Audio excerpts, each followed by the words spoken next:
اگر یوسف رضا گیلانی صاحب یا صادق سنجرانی صاحب سینٹ کے چیئرمین منتخب ہو گئے تو کیا ملک سے بے روزگاری ختم ہو جائے گی؟ کیا مہنگائی ختم ہو جائے گی؟ کیا معیشت کی حالت بہتر ہو جائے گی؟ کیا روزگار کی صورتحال بہتر ہو جائے گی؟ یا مجموعی طور پہ جن مسائل سے لوگ دوچار ہیں وہ فوری طور پر ختم ہو جائیں گے کل ہی کی تاریخ میں؟ یہ ہم نہیں کہہ رہے، بلکہ کل ہم نے ٹی وی کے ایک ٹاک شو میں ایک زبردست مباحثہ دیکھا جس میں ایک تجزیہ نگار صاحب سارے لوگوں سے اور لوگوں سے جو انہیں دیکھ رہے تھے ان سے وہ بڑے پرجوش انداز کے اندر یہ سوال کر رہے تھے۔ تو ناظرین، اس سے پہلے کہ ہم اس کی تفصیل میں جائیں، میں ہوں منور مرزا، ہمارے چینل کو سبسکرائب کرنا اور بیل آئٹم کو کلک کرنا نہ بھولیے گا۔ جیسا کہ ہم نے بتایا کہ کل ایک ٹاک شو میں ہم نے بڑی دلچسپ سا ایک وہ دیکھا مباحثہ جس کے اندر یہ بات کو مہنگائی، اقتصادی صورتحال، روزگار وغیرہ کو جوڑنے کی کوشش کی تھی انہوں نے، تجزیہ نگار صاحب نے، صادق سنجرانی اور یوسف رضا گیلانی کے سینٹ کے چیئرمین منتخب ہونے سے۔ تو اگر بڑا سادہ سا اس کا جواب دیا جائے تو، اور جو یقیناً ہم نے دیکھا کہ جو پارٹیسپینٹس تھے انہوں نے یہ جواب دیا کہ نہیں، فوری طور پر تو اس کا کوئی فرق نہیں پڑے گا۔ اس کے دو وجوہات بیان کی جا سکتی ہیں۔ پہلی بات تو یہ ہے کہ وزیر اعظم تو عمران خان ہیں، انہی کی حکومت ہے، انہی کی کابینہ ہے، انہی کی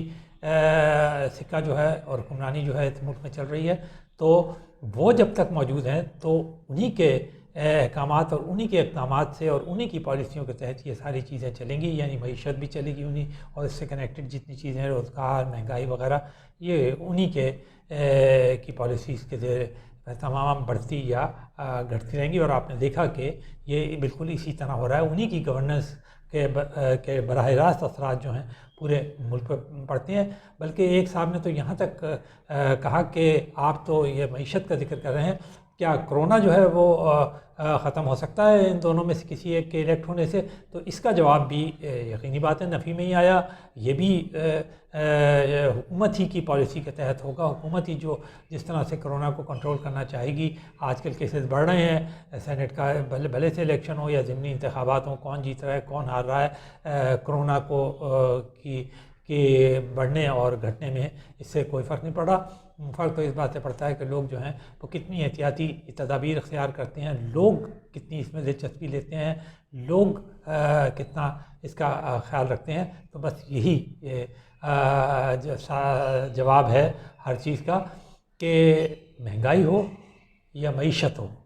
یا روزگار ہو یا گڈ گورننس ہو، اس کا تمام کا تعلق جو ہے اگر ایک طرف براہ راست حکومت سے ہے تو دوسری جانب براہ راست لوگوں سے بھی ہے۔ یہ بڑا سوال کیا جا سکتا ہے کہ لوگوں سے کیسے ہے؟ لوگ کیا گھر بیٹھے ہوئے پالیسی بنا رہے ہیں؟ وہ تو شاکی ہیں، شکایت کنندگان ہیں، فریادی ہیں، اور وہ کہتے پھر رہے ہیں ہر جگہ کہ جی مہنگائی نے ہمیں بے حال کر دیا ہے، ہم پریشان ہیں، جس کا جواب میں حکومت کے خود عمران خان صاحب جو کہ وزیر اعظم ہیں اور سارے حکومت کے وزراء یہ کہتے ہیں کہ ہمیں بالکل احساس ہے کہ بہت زیادہ مہنگائی بڑھی ہے، وہ اس کے الزامات جو ہیں وہ سارے کے سارے ماضی کی حکومتوں کو دیتے ہیں۔ وہ کہتے ہیں کہ وہ جس حال میں معیشت کو چھوڑ کے گئے، آج تک اس کو سنوارنے میں، ٹھیک کرنے میں، اس کو بحال کرنے کے اندر ہی سارا کا سارا ان کی توانائیاں جو ہیں وہ صرف ہو گئیں۔ کچھ یہ کہا جاتا ہے کہ انہیں یہ بھی کہا جاتا ہے، خود وزیر اعظم کی طرف کہا گیا کہ انہیں بہت ساری چیزیں تو پتہ ہی نہیں تھی کہ گڑبڑ جو ہے وہ کس حد تک جا چکی ہے اور معیشت جو ہے وہ کس حد تک گر چکی ہے۔ لیکن ایک طرف یہ کہا جاتا ہے، پھر دوسری طرف یہ بھی کہا جاتا ہے کہ جو وزیر خزانہ منتخب کیے گئے ہیں وہ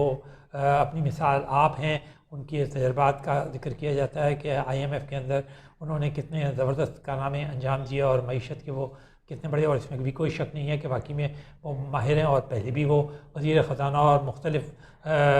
وزارتیں سنبھال چکے ہیں جن کا براہ راست تعلق جو ہے وہ اقتصادی امور سے رہا ہے پاکستان کے اندر۔ تو یہ بات بھی اب سب اپنی جگہ درست ہے۔ تاہم وہی بات پہ ہم واپس آتے ہیں. کل اصل میں سینٹ کا الیکشن ہو رہا ہے جس کے اندر پاکستان ڈیموکریٹک موومنٹ کی طرف سے سابق وزیر اعظم یوسف رضا گیلانی ہیں اور پاکستان تحریک انصاف کے کینڈیڈیٹ جو ہیں وہ کیا جناب صادق سنجرانی صاحب ہیں، جو کہ اس وقت بھی آج تک سینٹ کے چیئرمین رہے ہیں. تو یہ جو ہم نے بات آپ کو کہی کہ اگر اس کو اس پیرائے میں لایا جائے تو یقینی بات ہے اس کا جواب دینا جو ہے وہ تقریباً نفی میں ہی ہوگا کہ کسی ایک شخص کے آنے جانے سے تو کچھ بھی نہیں ہوتا. لیکن یقینی بات ہے کہ جو فرق پڑتا ہے وہ یہ ہے کہ آپ کس نظام کے تحت چل رہے ہیں. آپ کا دعویٰ یہ ہے کہ آپ جمہوری پارلیمانی سسٹم کے تحت چل رہے ہیں. آپ کا آئین جو ہے وہ جمہوریت اور جو آپ کا آئین ہے وہ جمہوری آئین ہے اور اس کے اندر دو ایوان ہیں جس میں ایک سینٹ ہے اور دوسرا نیشنل اسمبلی ہے. نیشنل اسمبلی جو ہے وہ براہ راست وزیر اعظم اور وزراء وغیرہ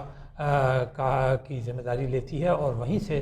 بنیادی طور پہ بل بھی پاس ہوتے ہیں اور وہی براہ راست عوام جو ہے الیکٹ کرتے ہیں. جبکہ آپ کو معلوم ہے کہ سینٹ کے جو الیکشنز ہیں وہ نیشنل اسمبلی اور پروونشل اسمبلی کے ممبرز جو ہیں وہ مل کے کرتے ہیں اور سینٹ جو ہے وہ پروپورشنل ریپرزنٹیشن کرتی ہے صوبوں کی. یعنی ذہن میں یہ بات رکھی جائے پروپورشنل ریپرزنٹیشن پارٹیوں کی نہیں کرتی بلکہ صوبوں کی کرتی ہے. مطلب یہ کہ اگر 100 سیٹیں ہیں اس سینٹ کے اندر تو ان میں سے 15 ہر صوبے کی ہونا ضروری ہے. اس سے قطع نظر کہ نیشنل اسمبلی کے اندر ان کی کتنی سیٹیں ہیں یا پروونشل اسمبلی کے اندر ان کی کتنی سیٹیں ہیں وہ اسی تناسب سے سیٹ بھیجیں گے. ان کا حق جو ہے وہ اس صوبے کے طور پہ ہے.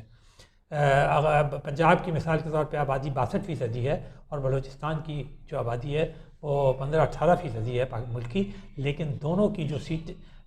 ممبران کی تعداد ہے وہ سینٹ کے اندر بالکل برابر ہے. یعنی پروپورشنل ریپرزنٹیشن ہے اور یہی ہماری جمہوریت کا وہ بھی ہے حسن بھی کہہ لیں یا آپ اس کی کارکردگی کہہ لیں یا اس کا آپ یہ کہہ لیں عملی شکل ہے کہ وہ صوبوں کو بھی پراپر طریقے سے ریپرزنٹیشن دیتی ہے اور نیشنل اسمبلی کے اندر لوگوں کی براہ راست نمائندگی بھی کرتی ہے. تو اس طرح اور پروونشل اسمبلیز میں بھی براہ راست نمائندگی کرتی ہے. تو اس طرح یہ جو بیلنس ہے بڑا خوبصورتی سے قائم ہو جاتا ہے اور پھر اسی طرح جب جو بل پاس ہوتے ہیں اور یہ کرتے ہیں اس کے اندر بھی جو اہمیت ہے نیشنل اسمبلی کی اور اس کی بھی آئین کے مطابق بالکل متعین ہے. لیکن اس مرتبہ جیسا کہ ہم بار بار کہہ رہے ہیں گزشتہ کئی دنوں سے کہ سینٹ کے الیکشنز کے براہ راست جو 52 سیٹس الیکٹ ہوئی ہیں اس کا بھی بہت ہلچل رہی ہے اور پھر اس کے بعد ایک سیٹ کے اوپر یہ جو اسلام آباد کی سیٹ جنرل جس کے اندر یوسف رضا گیلانی صاحب الیکٹ ہوئے ہیں اس کے اندر بھی بہت شور شرابہ ہوا اور بہت الزامات اور الزامات لگے. ابھی تک الیکشن کمیشن کے اندر جو اس سے متعلق سماعتیں اور کیسز جو ہیں وہ موجود ہیں جن کی سماعت جو ہے وہ سینٹ چیئرمین کے الیکشن کے بعد بھی ہوگی. تو ایک تو یہ اس کا پہلو ہے جس کی وجہ سے یہ براہ راست عوام کی بہت اچھی دلچسپی کا سبب بنا اور یہ ہونا بھی چاہیے تھا. سینٹ کوئی معمولی وہ نہیں ہے ہاؤس، یہ بہت اہم ہاؤس ہے اور جیسے ہم نے بتایا کہ سارے صوبوں کی وہ ریپرزنٹیشن کرتا ہے تو پھر یقینی بات ہے کہ عوام کی توجہ بھی اسی طرح ہونا چاہیے. یہ بات سینٹ کے الیکشن میں بار بار کہی گئی کہ جی اس کی خرید و فروخت ہوتی ہے تو اس کی بھی کوئی ٹھوس ثبوتوں کے بجائے الزامات تو بہت ابھی تک سامنے آئے ہیں. لیکن یہ کہ کتنی خرید و فروخت ہوئی، کس کی خرید و فروخت ہوئی، یہ باقاعدہ الزامات جو ہیں یہ کورٹ کے اندر ثابت نہیں ہو سکے، عدالتوں میں ثابت نہیں ہو سکے، الیکشن کمیشن کے سامنے ثابت نہیں ہو سکے. اور الیکشن کمیشن نے اسی لیے کہا ہے کہ اگر 16, 18, 20 لوگ جو ہیں وہ بکے ہیں، پیسے انہوں نے لیے ہیں تو اس کو ثابت کرے جو بھی کوئی کلیم کرتا ہے. تو بات ایک تو یہاں آتی ہے اور دوسری بات یہ آتی ہے کہ یہ بھی کہا جاتا ہے کہ الیکشنز کے اندر دباؤ چلتا ہے، طاقتور حلقوں کا دباؤ چلتا ہے، ان کی بنیاد کے اوپر الیکشن میں سیٹوں کے فیصلے ہوتے ہیں اور الیکشن ہوتے ہیں. تو یہ بھی بہت کہا جا رہا ہے اور خاص طور پہ اپوزیشن کی طرف سے بہت زیادہ یہ الزامات لگائے جا رہے ہیں. جبکہ جو ان سے متعلق ہیں جن کے اوپر یہ الزامات لگائے جا رہے ہیں وہ کہتے ہیں نہیں ہم کوئی اس قسم کی دخل اندازی نہیں کر رہے اور کوئی سوال ہی پیدا نہیں ہوتا. یہ سب سیاسی جماعتوں کا آپس کا ہیر پھیر ہے، آپس کی جوڑ توڑ ہے، آپس کے معاملات ہیں جو کہ فیصلہ کرتے ہیں کہ کتنی سیٹیں کس کو ملیں اور کتنے ممبر کس ہاؤس کے اندر جائیں، یا کون چیئرمین بنتا ہے اور کون ڈپٹی چیئرمین بنتا ہے، یا کون نیشنل اسمبلی کا اسپیکر بنتا ہے، کس کی عدم اعتماد کی تحریک منظور ہوتی ہے. اس طرح ان کا کہنا ہے. اور جو اگر یہ بات بالکل صحیح ہے اور بہت اچھی بات ہے، یہ جو بھی یہ کہتا ہے یہ ایک بہت ہی اچھی آئین کے مطابق بات اور جمہوریت کے بالکل عین مطابق یہ بات کہتا ہے کہ واقعی میں چاہے وہ سینٹ کا الیکشن ہو، چاہے وہ نیشنل اسمبلی اور پروونشل اسمبلی یا کسی قسم کا بھی کوئی الیکشن یا کوئی سیٹ کا معاملہ ہو، اسے بغیر کسی دباؤ کے عوام کے سامنے شفاف طریقے سے سامنے آنا چاہیے. اور یہی سارے لوگ جو ہیں امید کر رہے ہیں کہ کل جو یہ دونوں کے درمیان جو الیکشن ہے وہ بالکل شفاف طریقے سے اور لوگوں کو بالکل پتہ چل جائے کہ ہاں جس کی اکثریت ہے اس کو اس کا حق مل جانا چاہیے. اور جو لوگ ووٹ دیں وہ بالکل اپنے ضمیر کے مطابق دیں، اپنی چوائس کے مطابق دیں اور اپنے میرٹ کے مطابق دیں. یہ حق سینٹ کے ممبرز کو حاصل ہے کہ جسے وہ بہتر سمجھتے ہیں وہ اپنا ووٹ اس کو دیں، تاکہ بالکل معاملہ جو ہے وہ کرسٹل کلیئر ہو کر لوگوں کے سامنے آئے. اور لوگ بالکل یہ چاہتے ہیں کہ یہ بالکل ایسا ہی ہو.